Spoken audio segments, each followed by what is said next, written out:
È terra di Bolsonaro con la Z, Anguillara Veneta. Nel corso del Consiglio Comunale di lunedì 25 ottobre, questo paese di 4.000 anime, lembo di pianura veneta e confini tra Padova e Rovigo, ha conferito la cittadinanza onoraria a Jair Messias Bolsonaro, il presidente del Brasile. Riunione tesissima quella di lunedì con un consigliere di minoranza che lascia l'aula e alla fine il voto dei 9 consiglieri di maggioranza, sindaco in testa, che ci spiega le motivazioni. Più, anzi, di 1.000 abitanti di Anguillara sono emigrati verso il Brasile, tra cui anche i parenti discendenti diretti del presidente Bolsonaro.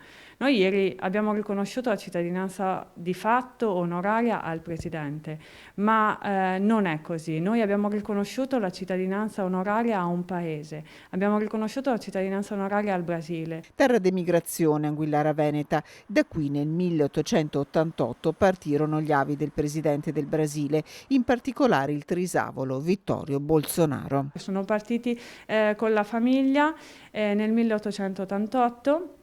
Lui era ancora bambino e sono arrivati nella terra del Brasile e pian piano ovviamente hanno sviluppato la loro discendenza e la loro famiglia fino ad arrivare a dare i natali anche al presidente attuale Bolsonaro. Non ci sta la minoranza pronta a continuare la battaglia su una scelta contraria alla Costituzione, dice. La cittadinanza è la massima onorificenza che un comune può dare a una persona e la dà elevandolo a modello di una comunità.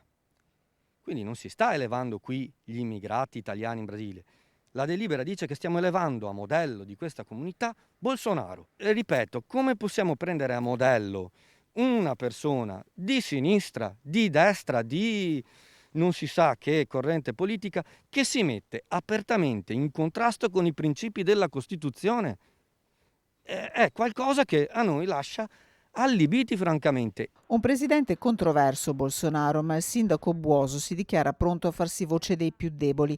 Ad Anguillara Veneta, il presidente del Brasile in Italia fino a ottobre per il G20 a Roma, sarebbe atteso per il 1° novembre. La minoranza è decisa a non mollare. Ci troveremo in questi giorni con le varie forze democratiche di sinistra, centro e destra per discutere quali sono gli strumenti istituzionali che ci permettano, se non altro, di rimediare a quello che per noi è un sopruso. Trovare un modo corretto, ovviamente non violento perché noi siamo contro la violenza assolutamente, ma un modo istituzionale, democratico per far rinsavire, io dico a questo punto rinsavire l'amministrazione e farla tornare sui suoi passi. Ma chiamerete i cittadini ad esprimersi? È quello che avrebbero dovuto fare loro.